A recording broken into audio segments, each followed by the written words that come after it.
Kentucky Senator Rand Paul faced off with a top Biden official over whether the U.S. funds coronavirus research in China. Here's a little of the exchange in last week's hearing in the Senate Foreign Relations Committee. Let's watch. It's estimated that between 5 and 18 million people died from COVID-19 worldwide. To a significant number of scientists, the evidence suggests that this originated from a lab leak in Wuhan. Does the State Department fund coronavirus research in China? Do we fund coronavirus? I don't believe so, but I don't know. I'll double check and we'll get back to you on that, Senator. The answer is yes, you do. And it's been going on for more than a decade, and it's done through a program called PREDICT and then the Global Virome. And why this is important is we had 1 million Americans die, and we really haven't had any discussion of this. No hearings, nothing. People are unaware that they're even funding the research. We found out recently through the House unclassified report that money is going from the NIH to American universities to the Academy of Military Medical Sciences Research in China. We are subcontracting money and sending it over, but millions is coming from the State Department. Paul's latest line of questioning comes as questions remain about the origins of the COVID pandemic. Iowa Senator Joni Ernst urged Congress to stop doling out money to EcoHealth Alliance, a nonprofit that pumped millions into the Wuhan Institute of Virology, which is thought to be one of the possible culprits responsible maybe for the coronavirus. Moreover, according to The Intercept, the Office of the Inspector General at the Department of Health and Human Services released a report last week revealing the National Institute of Health gave $8 million to the Wuhan lab between May of 2014 and July 2021, which went toward coronavirus research. The IG advised the NIH to ban Wuhan lab from getting future grants. Who on earth could justify still giving them grant money? That's frustrating that that's advice. That should be a mandate. Can Congress do something? Is someone awake at the wheel as we're flying the ship? I'm thinking of it as an airship because we're still talking about spy balloons. But like, come on, no more funding. Like a moratorium, please, on funding going to labs that have conditions we have not verified are safe, that we have questions about whether the research being done violates the U.S.'s protocol on how to handle high-risk research. Yes, let's stop doing that. My God, can you believe it that they would still be doling out public funds for these research purposes at this laboratory? July 2021, they were still giving them money.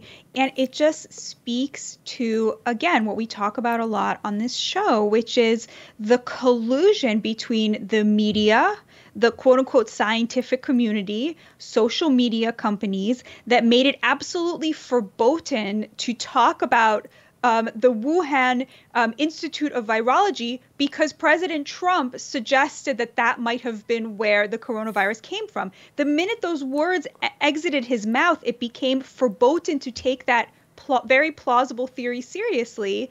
And then the collusion of all of these institutions of over-credentialed elites that hate him, colluded together to make this possible. That is how this happened, because the media refused to have any kind of skepticism about it and refused to hold people accountable and refused to demand justice for the 1 million Americans who were dying. Yeah, this really does seem like an example of Trump says one thing, so all right-thinking people must immediately go the other way, which is just such a frustrating tendency in the media, in policymaking, in the political realities in which we live. Look, there are people. I mean, The Intercept obviously is a progressive left outlet. My former co-host Ryan Grimm works there, has done a lot of good reporting on that subject as well. Look, there are a lot of people. The Washington Post raised serious questions before they started maligning anyone who thought who thought the lab leak theory had plausibility as like a racist or something. They thought it had some plausibility to it. It is not.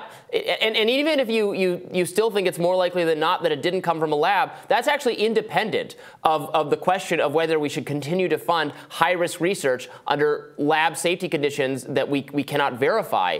with people, the reporting that ProPublica and others have done on, whether bats are handled correctly in these places, whether things are cleaned down properly, whether the building itself rests on a safe foundation. These are very pivotal questions that we have not gotten straight answers to, and the scientific community, including within the government, that surrounds what Dr. Fauci was in charge of, the NIH, is just so opaque about this. They treat it like it's a religious enclave that you are not supposed to ask questions about because you're just a peasant, you're just a serf, and it's really I think people have gotten very sick of that approach. And obviously Dr. Fauci and others have now had to answer a lot of questions from people like Senator Rand Paul about that kind of research. And I'm often not satisfied with what he says when he talks about how, well, yeah, there were exceptions were made. I don't quite remember exactly what they were, but they were probably made. What, you want me to remember everything I've signed off on? That doesn't inspire confidence, I think. And this is a huge issue with lives at stake, millions, billions of lives at stake. So I'm alarmed that at the end of the day, it's like, we would maybe like you to reconsider potentially sending this money to this laboratory, maybe, if it's not too much of a problem for you, if it's not too inconvenient. I don't think that's the approach our scientific elite expert government consensus that's not the position they get to take at this point. No, and again, it comes down to, this looks like it's about politics, but as I'm always saying, it's actually about class. It's about a self-appointed clerisy, a self-appointed elite that has taken control of all of our institutions, ignoring the will of the people, and then having one of the parties solidly in the bag for them, and protecting them from having any kind of responsibility towards the people that they impose these, their policies on.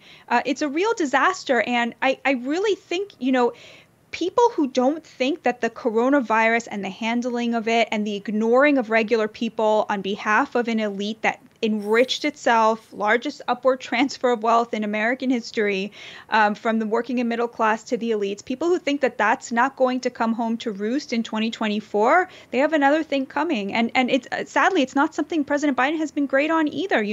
They say it's still a pandemic when they want to let millions of people in, illegally in the southern border. They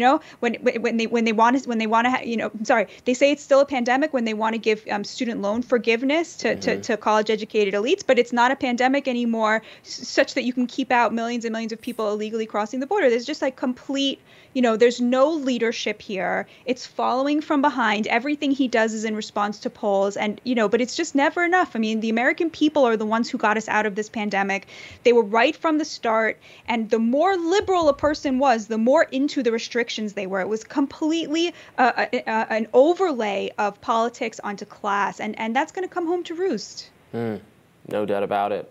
All right, we'll have more Rising right after this. Please stay with us.